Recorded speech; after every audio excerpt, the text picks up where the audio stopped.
थोड़े बड़े होने तक, टीनेज और टीनेज से थोड़ा आगे तक हम, हमारा दृष्टिकोण ना नया रहता है। उसके बाद जीवन में जो अनुभव हुआ उसी से सब कुछ देखते रहते हैं। पिछले अनुभव का चश्मा। तो नया कुछ भी दिखता नहीं हमको, इसीलिए जीवन में जड़ता भी आ जाती।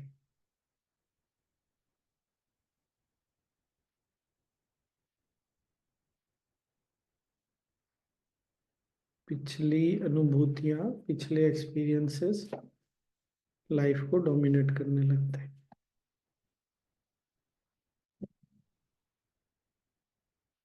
वो कहते ना, घिसा पिटा, वही। इसलिए भी आर्ट ऑफ लिविंग में आने के बाद थोड़ा तो सबको ऊपर नीचे होता है। गुरुदेव के पास जाने पे और ऊपर नीचे होता है, तो बड़ा कष्ट होता है सबको। यहाँ भी लोग ऐसे हैं। चार लोगों का व्यवहार थोड़ा पुराने चश्मे से देखा वैसा है, तो ठप्पा लगाया। यहाँ भी लोग ऐसे ही हैं। तो बेसिकली ये जो स्टेटमेंट है कि यहाँ भी लोग ऐसे हैं, इसका क्या अर्थ है? आप बस वही जो पुराना है उसी से देखे जा रहे हैं चीजों को।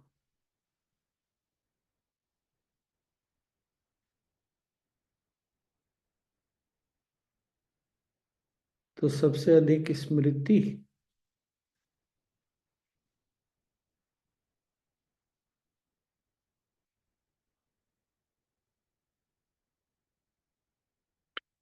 और क्या?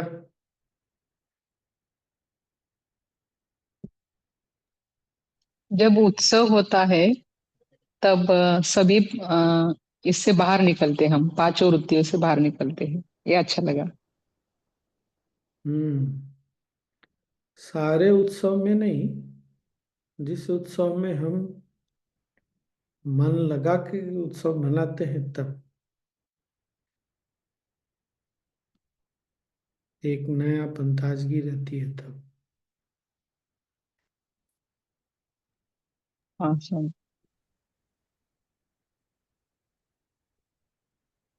तो उत्सव मनाना चाहिए नहीं?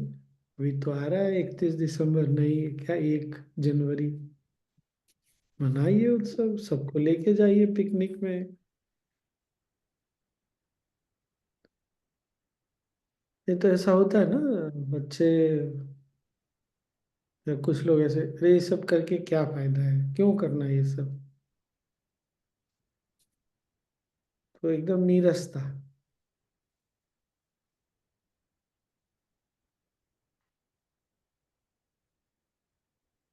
अब समझ में आता है ना क्यों ये युवाओं में हमेशा पार्टी मनाने का जो टेंडेंसी है यूथ में, क्यों इतना ज्यादा होता है? क्योंकि कुछ समय के लिए जो है वो दृश्य में उलझना, मन जो है ना वो छोड़ देता है।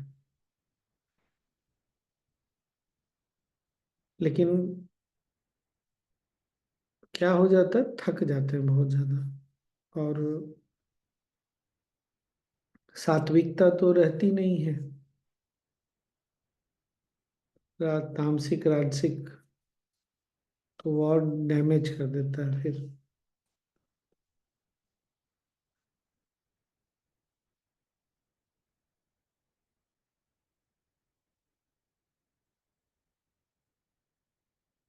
हम्म।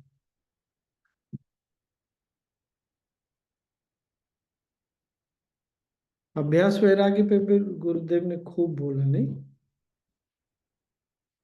कल परसों जो हमने बात किया कि बार बार दृष्टा में आके टिकना ही अभ्यास है। जब गुरुदेव ये बोल रहे हैं कि बार बार दृष्टा में आके टिकना, इसका मतलब है कि दृष्टा से दूर तो बन जाएगा ही जाएगा।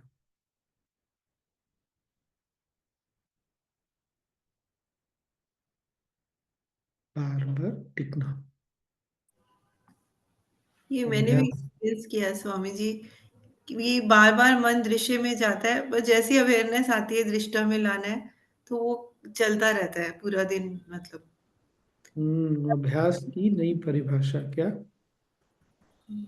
हम जो अभ्यास करते हैं वो केवल प्राणायाम, आसन, सुदर्शन क्रिया, ध्यान नहीं है।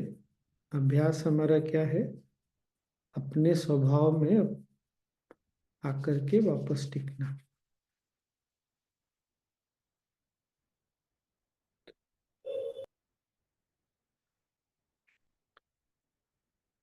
नाइस। और वैराग्य के बारे में क्या बोला? वितृष्णस्य। वितृष्णा। वितृष्णा। तृष्णस्य वशीकार संज्ञा। जो देखा है, जो सुना है, उसके प्रति तृष्णा नहीं हो।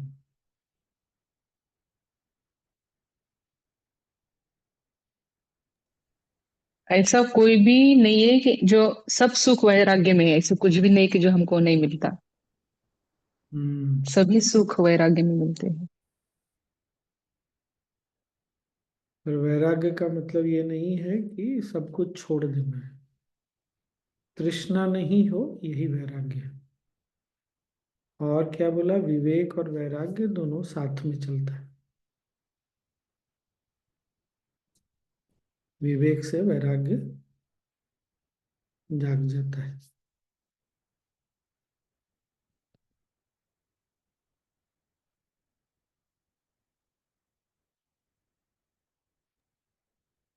तो स्वामी जी, वैरागी बनने अभ्यास का, और वैराग्य। एक मिनट, वैरागी बनने का प्रयास नहीं करना है। जब तृष्णा नहीं होगी, जब विवेक जाग जाएगी, दृष्टा में बार बार आते रहेंगे ना, तो वैराग्य अपने आप जाग जाए। हाँ, कौन कुछ बोल रहे थे? बोल। स्वामी जी, अभ्यास और वैराग्य का स्मृति पे क्या प्रभाव पड़ता है? स्मृति के बारे में इससे रिलेट कुछ। अभ्यास और वैराग्य से स्मृति की पकड़ ढीली हो जाती है। बार बार जब दृष्टा में आएंगे तो जो स्मृति की पकड़ है वो ढीली हो गई। वैराग्य हो गया तो तृष्णा छूट गया। तृष्णा कहाँ से आया? स्मृति से आया ना। जो हमारा सीमित ज्ञान है उससे आया तृष्णा। जो हमने सुना, जो हमने देखा। तो अगर वैराग्य है तो क्या हुआ? जो सुना देखा, हाँ बहुत अच्छा है, तुमने मूवी देखा, कभी समय मिलेगा तो देख लेंगे या नहीं देखेंगे, पर उसके प्रति राग नहीं हुआ कि नहीं देखना ही है।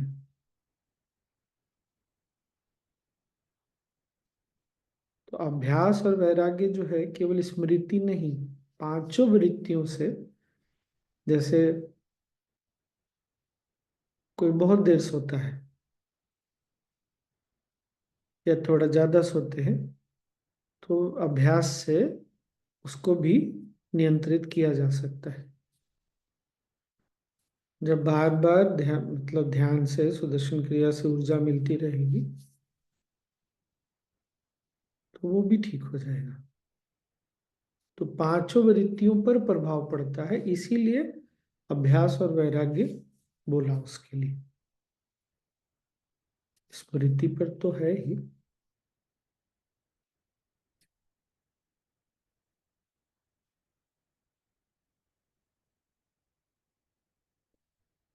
ऐसा भी होता है ना कि आश्रम में मौन ध्यान करने गए तो नींद टूट जाती है समय पर। बहुत लोगों का नहीं भी टूटता, लेकिन बहुत लोगों का नींद टूट जा, मतलब इतना। सुबह उठो, जाओ साधना करो, चल के जाओ, फिर जाओ नाश्ता करो, चल के जाना है, फिर जाके सेवा करना है, फिर आके बैठना है। तो हम क्या करते हैं ना, वो 5 दिन का रूटीन जो है, जो हमारी दिनचर्या बनती है, उसको वापस आने के बाद छोड़ देते हैं। ये चीज जो है ना, फिर क्या होता है, वापस हमको पुराने ढर्रे पर लेके चली जाती। सारी चीज अगर नहीं कर सकते, कुछ चीजों को अगर हम उसी ढर्रे पे चला के रखें ना, तो हो जाएगा। नहीं, 8:30 बजे तक तो साधना समाप्त हो जाती है मौन ध्यान में। सोचिए, सुबह उठ के सारी साधना भी हो गई और 8:30 बजे तक हो भी गया। सबके लिए नहीं संभव है। बच्चे अगर सुबह स्कूल जाएंगे, बड़ा बच्चा भी सुबह जाएगा, तो थोड़ा बहुत ऊपर नीचे करना पड़ता है, लेकिन हो जाता है। संभव है, संभव है।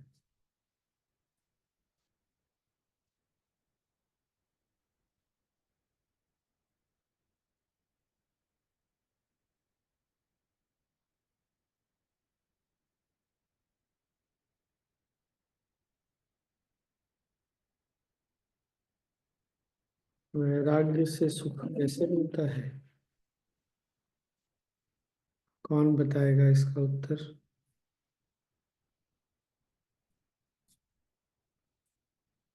बताइए। वही तृष्णा से जब परे होने लगते हैं, वितृष्णा में, तो मन वृत्तियों में नहीं भागता, राग द्वेष हटने लगता है। वो समझ में आया। और कौन बोलेगा? क्या पूछे कुछ स्वामी? चाह नहीं रहती स्वामी जी, क्या? कुछ चाह नहीं रहती, कुछ चाह नहीं रहती। ऐसा नहीं है, चाह नहीं रहती महानंदा। चाह हाँ, के प्रति ज्वर नहीं रहता, ये समझना बहुत आवश्यक है। चाह आती है पर ज्वर नहीं रहता, दोनों में अंतर है। ये बात चाहिए समझ में ऐसा आ नहीं रही है? रहता है सब। हाँ ये बात हाँ सबको सब। समझ में आ रही है ना? चाह नहीं होती ऐसा नहीं होता, अपने भी चाह के प्रति ज्वर नहीं होता। ओ नहीं, मुझे अब भी चाहिए, वैसा नहीं होता। हाँ, उठा है ना, कर लेंगे, कोई बात नहीं। वो चीज। और तो इससे सुख कैसे मिलता है, ये तो बताओ। आसक्ति हाँ, छूट गरिमा। जाती है तो सुख, सुख ही सुख है फिर तो। अरे ऐसे आसक्ति बोलने से तो क्या वो तो क्यों कैसे मिलता है पूछा जा रहा है, प्रश्न ये है। जय गुरुदेव स्वामी जी। इच्छा, इच्छा छुट्टी पर दुनिया सुख चल मिलता रही है एक मिनट, स्वामी। गरिमा कुछ बोल रही है। हाँ गरिमा बोलो। स्वामी जी, वैराग्य मतलब जो विशेष है उससे राग हो जाता है। जैसा गुरु जी एक बार बोले थे कि हाँ, लोग बोलते हैं कि मैंने वैराग्य लिया, मैंने बहुत त्याग किया, तो तुमने तो जो महत्व है उसको ही छोड़ दिया। तो जो वैरागी लोग हैं वो लोग को तो जो सबसे महत्वपूर्ण है वो ही मिल गया, या फिर जो नॉन चेंजिंग है उससे राग हो जाता है। तो तो विशेष सुख सुख कहाँ मिलता मिला? है। वैराग्य से सुख कैसे मिलता है, ये बताओ ना। हाँ बोलो। जो नॉन चेंजिंग है वो मिल जाता है, तो हमेशा सच्चिदानंद वो। हाँ, और कौन बोल रहा है, बोलो। स्वामी जी, सुख हम्म जो बोल रहे हैं ना, सुख वर्ड, पहले उसको समझना पड़ेगा कि सुख की परिभाषा क्या है। वो क्या है बताओ। वो ही चेंज हो जाता है, वो नजरिया ही चेंज हो जाता है वैराग्य वैरागी होने से।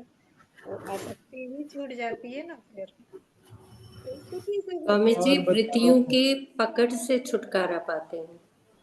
टोटली परमानेंटली छुटकारा नहीं पाते हैं, लेकिन वृत्तियों की पकड़ से हम तो छुटकारा इसीलिए पा सुखी सकते हो हैं। जाता है मन। हम्म विरागी से स्वामी जी जीवन में मस्ती आ जाती है, तो पकड़ ढीली हो जाती है चीजों की। और ये बताया गुरुदेव है। वैराग्य से सुख कैसे मिलता है? स्वामी जी, हम वर्तमान में रहने लग जाते हैं क्या? ये पता नहीं, मैं तो तुमसे पूछा, बताओ। मुझे ऐसा लग रहा है। स्वामी जी, जहाँ बैराग की बातें आई फिर तो सुख दुख की परिभाषा ही बदल जाती है ना। ये तो स्वामी बात है। जी, तृप्ति से वैराग्य होता है, पर सुख तृप्ति से कैसे? वैराग्य नहीं होता है। तृप्ति मतलब से तब तो तृप्ति के पीछे मन भागता रहेगा, जब तक तृप्ति नहीं मिलेगी भागता ही रह जाएगा। तो कैसे फिर सुख कैसे मिलेगा, ये बताइए। तृप्ति से वैराग्य नहीं होता है, वैराग्य से तृप्ति होता है, प्रोसेस उल्टा है। स्वामी जी, जब तृष्णा के पीछे नहीं भागते तो मन में तृप्ति आ जाती है। तृप्ति से फिर वृत्तियों पे भी नियंत्रण हो जाता है। खाया नहीं खाया, देखा नहीं देखा, चलता है ऐसे यही तो सुख है। करके। हम जो हैप्पीनेस कोर्स में क्या बोलते हैं कि यही तो है ना। हम कोई भी चीज करते हैं किस लिए करते हैं, हम तो यही प्रश्न पूछते हैं लोगों से। जो लोग टीचर हैं, यही तो प्रश्न होता है, क्या चाहिए हमको, क्या चाहिए, आनंद चाहिए। तो हमारा आनंद किस चीज से जुड़ गया, जो हमको चाहिए। तो हमारा आनंद जब हम जो हमको चाहने के बाद मिलेगा, उससे जब डिस्कनेक्ट कर देते हैं तो सुख हो जाता है। ये कैसे संभव है, वैराग्य से संभव है।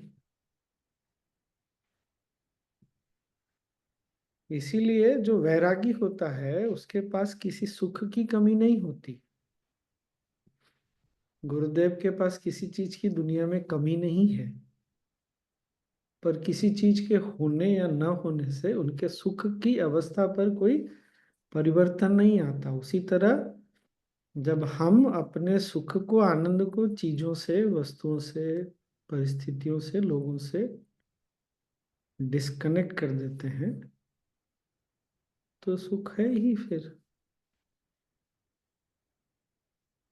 ये क्लियर हुआ क्या? क्लियर तो हुआ, ये डिस्कनेक्ट कैसे होगा?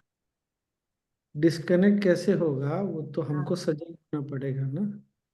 जो पहले दिन बोला था, क्या बोला, जो तिरुपति मंदिर का उदाहरण दिया था, याद आया? कितने लोगों को याद आया?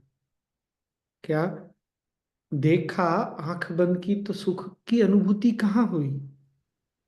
अंदर हुई, वहां नहीं है। अनुभूति सुख की, आनंद की हमेशा कहाँ है? अपने में, दृष्टा में। तो अपने अनुभवों को बार बार स्वयं को याद दिलाने से फिर मन बाहर नहीं भागता, फिर वो अंदर आने की के लिए हमेशा तैयार रहता है। अभी बार बार दृश्य की ओर क्यों भागता है? क्योंकि उसको लगता है वहां पर मिल जाएगा कुछ। वो सारा डॉट्स कनेक्ट हुआ, फर्स्ट सेकंड थर्ड। हाँ, बोलो बोलो सोनी, बोलो। हमारा, एक मिनट, हमारा जो पार्ट 1 प्रोग्राम, क्या बेसिक कोर्स, इंडिया में आजकल क्या बोलते हैं? हैप्पीनेस, आनंद हैप्पीनेस, अनुभूति से। हैप्पीनेस। आनंद अनुभूति। हैप्पीनेस प्रोग्राम, देखने आनंदानुभूति। सुनने में बहुत साधारण है, क्योंकि हम पिछले 5, 10, 15, 20, 25 वर्षों से ये है, लेकिन उतना साधारण ये है नहीं जितना साधारण हमको दिखता है। ठीक है ना? हाँ सोनी, बोलो। स्वामी जी अभी जो आनंद की बात की है, वो इसको ऐसे भी एक बार गुरुदेव से सुने हैं कि जैसे कोई पहाड़ी एरिया में रहता है, तो कोई समंदर के किनारे में रहता है। समंदर के किनारे रहने वाले को लगता है कि अच्छा पहाड़ की तरफ जाएंगे तो अच्छा हाँ लगेगा घूमने हाँ। फिरने, तो वो जाते हैं वहां पर, रहते हैं कुछ दिन, 1 2 दिन 4 दिन 5 दिन जो भी हुआ, कुछ दिन अच्छा लगा, फिर बोर होने लगते हैं। तो फिर समझ में आता है कि वो पहाड़ की तरफ परिवर्तन जो हुआ, अ, वो नहीं उसमें, समझ में आता ना सोनी, यही तो दुर्भाग्य है। हाँ, वो उसमें आनंद नहीं है, आनंद अपने अंदर है, वो पहाड़ ये चीज। सही सही।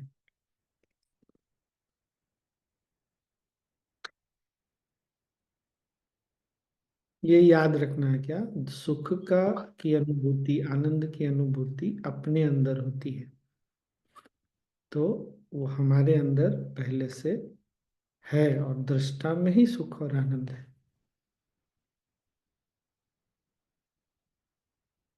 पर पर स्वामी जी ये कुछ क्षण के लिए उस परिवर्तन में तो है आनंद।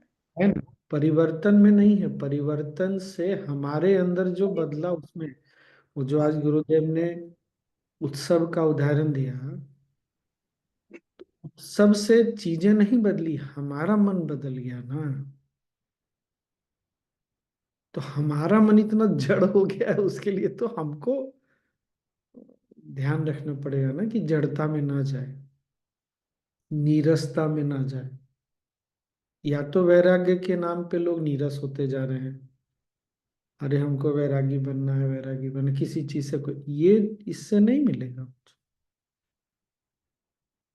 रस है, ज्ञान में रस है, वैराग्य में रस है। इसीलिए तो हम लोग डेली बैठ जाते हैं, नहीं तो क्यों बैठेंगे अगर ज्ञान में रस नहीं हो तो।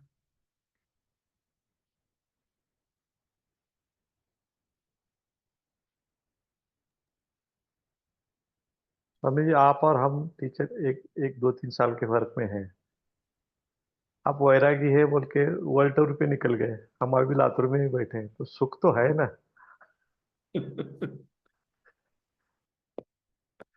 आ, आप भी वैरागी हैं, आप लातुर में ही सुखी हैं।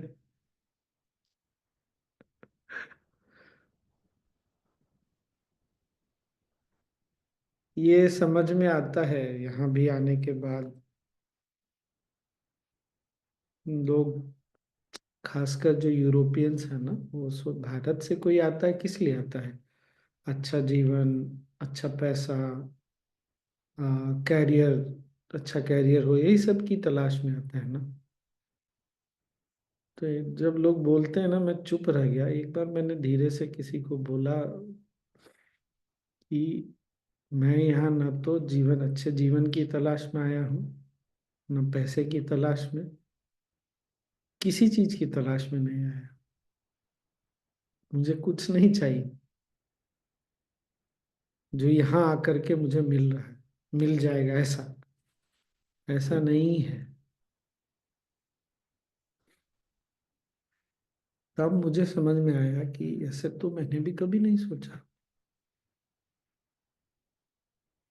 तो वो ना हमको समझना चाहिए। जैसे मंदिरों में भी जाते हैं तो किसी अनुभूति की तलाश में जा रहे हैं।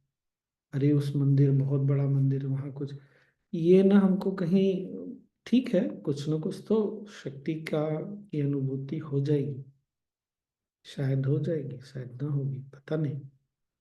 पर ये भटकने की वही मानसिकता है।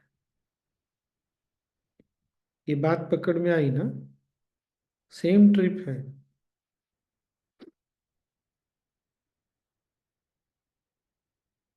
ऐसा नहीं कि मंदिर नहीं जाना है, तीर्थ पे नहीं जाना, जाना है, जाना चाहिए।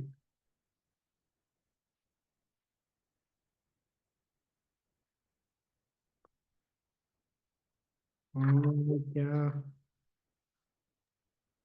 स्वामी जी, एक बैरागी को इस संसार में कैसे तादाद में बैठाना चाहिए? नहीं, तादाद में बैठाने की आवश्यकता नहीं है। फिर से ये बात समझो, वैरागी जीवन में सब कुछ वही करता है जो बाकी लोग करते हैं। खाता है, सोता है, जागता है, बातें करता है, इधर जाता है, उधर जाता है, कार्य करता है, सब कुछ, वो सब कुछ करता है जो बाकी लोग करते हैं। केवल इतना है कि अगर कुछ होता है तो, और नहीं होता है तो, उससे वो परेशान होना बंद कर देता है। वो केवल और केवल गीता में जब पढ़ोगे ना, कौन सा चैप्टर, चौथे में है, सन्यासी की परिभाषा है। यार मैं तो भूल गया कौन सा चैप्टर है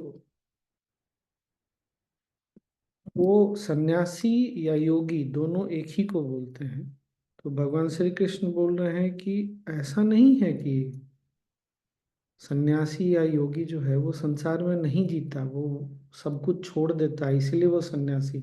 वो केवल कर्म, हाँ, अनाश्रितम कर्म, कर्म के फल से जो है ना अनाश्रित हो जाता है,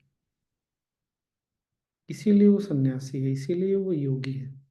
वैरागी भी वही है जो कर्म के फल से अपने आप को अलग कर लेता है। स्वामी जी, इसी से पहले या इसके बाद में शायद ये है ना कि वो लाभ या हानि, जय पराजय, उसमें यही सम। होगी। अगर कर्म के फल को हमने छोड़ा तो वही हो गया ना। शायद वो चैप्टर ही है वो। ये ध्यान रखना कि हमको कुछ विशेष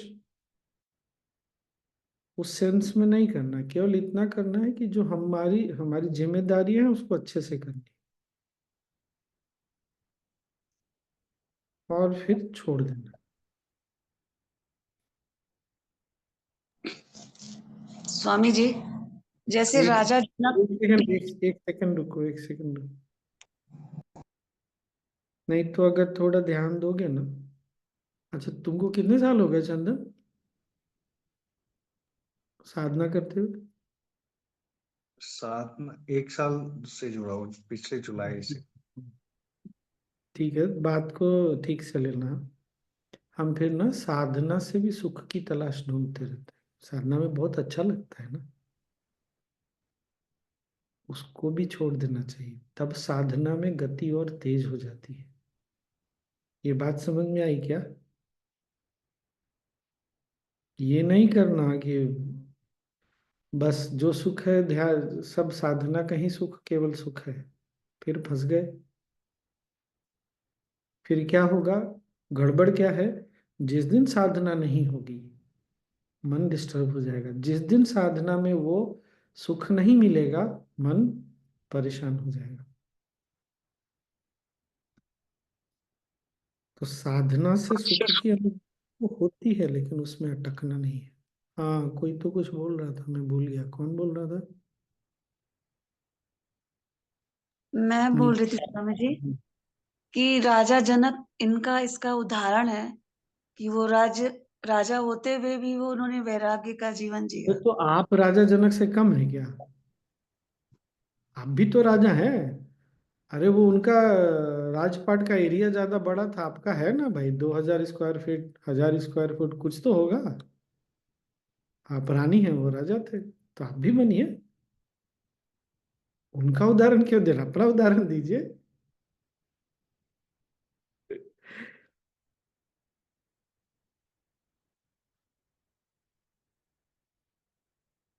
उदाहरण अच्छा था नेताजी।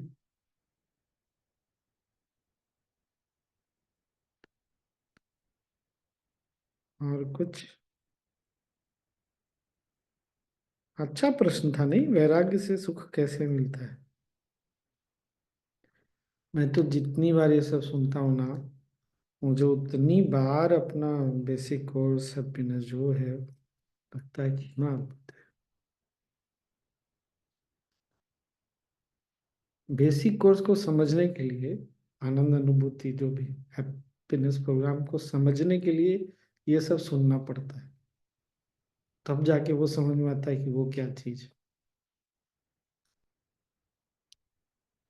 और हम लोग कितने लोग टीचर हैं। पर स्वामी जी अब सुनने के बाद लग रहा है कि सच में कितने मतलब आश्चर्यजनक वाली बात अब लग रही है कि हैप्पीनेस कितना इम्पोर्टेंट है। स्वामी जी एक ऑनलाइन हैप्पीनेस ले ही लीजिए फिर से हम लोगों का। अरे मेरे लेने से क्या होगा दत्त? काफी कुछ नया फिर हाँ मिलेगा स्वामी जी, स्वामी। नहीं ठीक बोल रहे हैं स्वामी जी, ले हाँ लीजिएगा। स्वामी जी, हम स्वामी जी ले डिस्कस लीजिए। करना है स्वामी जी, बहुत दिन हो गए। स्वामी जी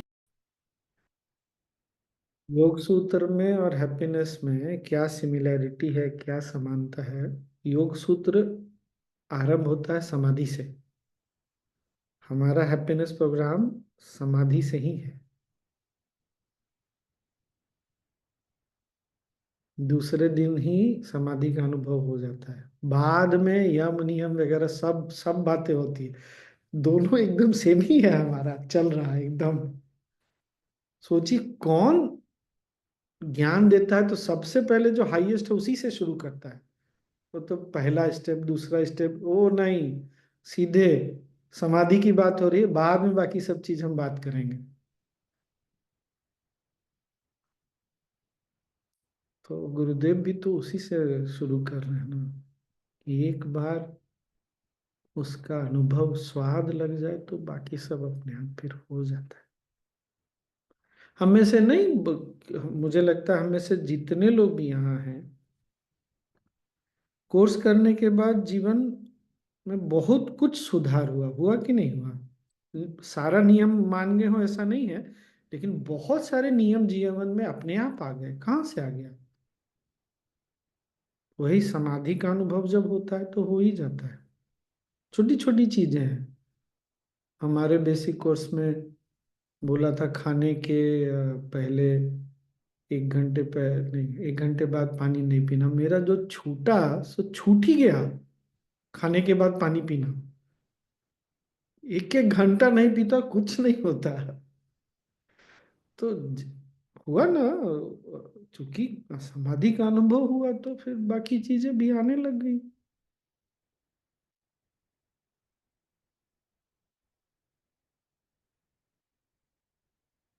छह दिन का बेसिक कोर्स, लेकिन हैप्पीनेस प्रोग्राम 3 दिन वाला ठीक है, इमरजेंसी के लिए या बहुत बिजी है कोई तो ठीक है। 6 दिन का सारा सुख की, सारे सुख की अनुभूति उसमें, सारा आनंद। तो वही करवा दीजिए 6 दिन वाला। सारा सुख अनुभव। स्वामी जी को रिकॉर्डिंग होगी।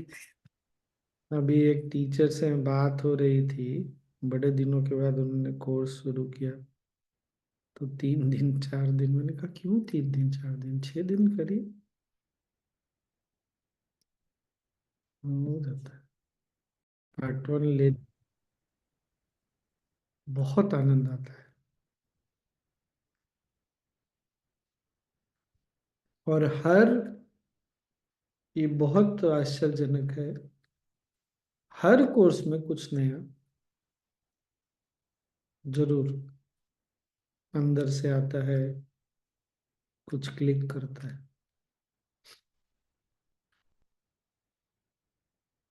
केवल ये है कि 3 घंटे का होता है, मुझे लगता है 3 घंटे नहीं चलना चाहिए, 2 घंटा बहुत है।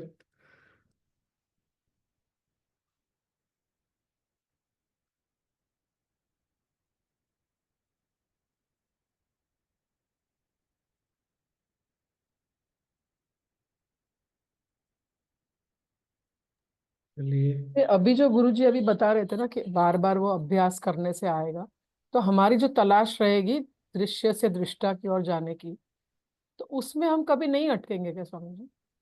दृश्य में दृष्टा में अ- मतलब अटकते हैं ना, यही तो मैं बोल रहा हूँ। हमको भटकते हैं वो ज्यादा दिखता है, मुझे अटकते हैं वो ज्यादा दिखता है।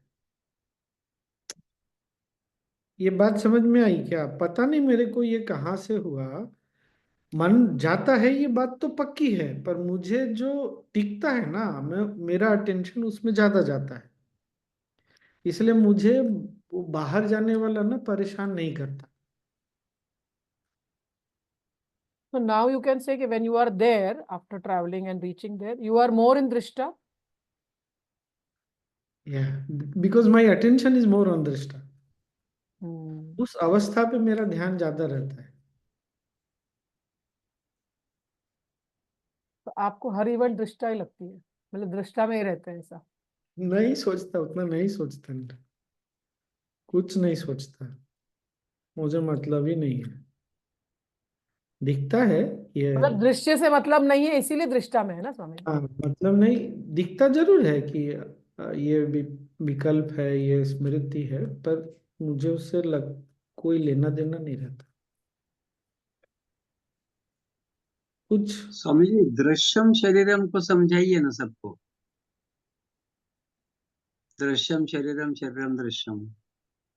तो वो तो है ना इसमें आगे, नहीं वो उसमें है शिव सूत्र में। हाँ शिव सूत्र में है, मतलब दृश्यम वही है ना ये। हम, मतलब जैसे हम अभी जो देख रहे हैं मोबाइल में लैपटॉप में, वो दृश्य है। फिर जब आंखों के प्रति सजग हो जाते हैं तो आंखें भी दृश्य है। अपने शरीर के प्रति ध्यान में तो सजग होते ही हैं, तो शरीर भी दृश्य हो गया ना, वही है, शरीर भी दृश्य है।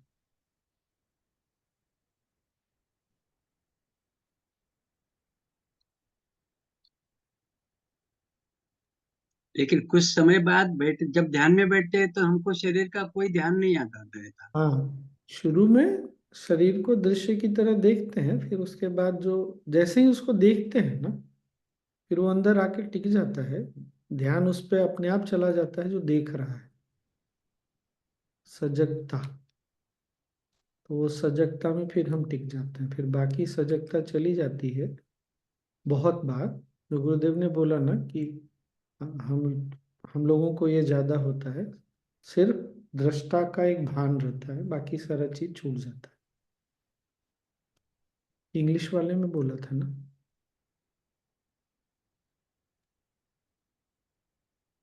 क्योंकि वो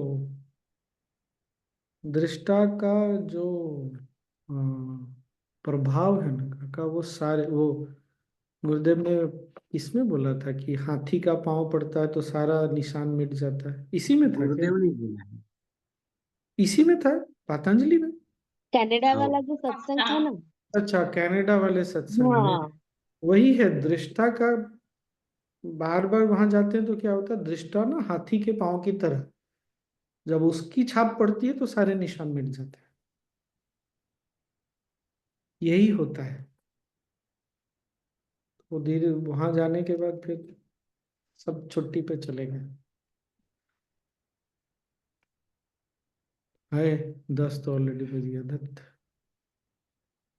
स्वामी जी, हम्म, अस्तित्व के बाकी 6 स्तर सभी दृश्य में आते हैं ना, शुरू के? जी।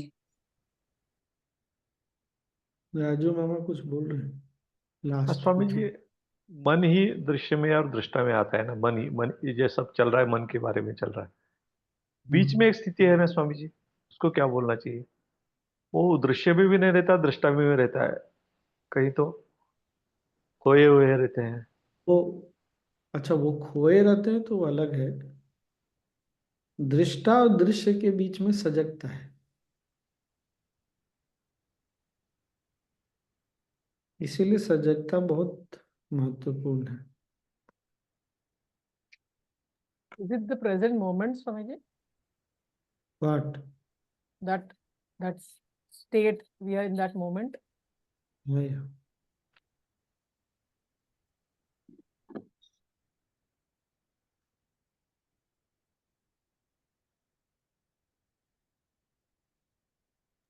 स्वामी जी, खो जाना अलग है स्वामी जी।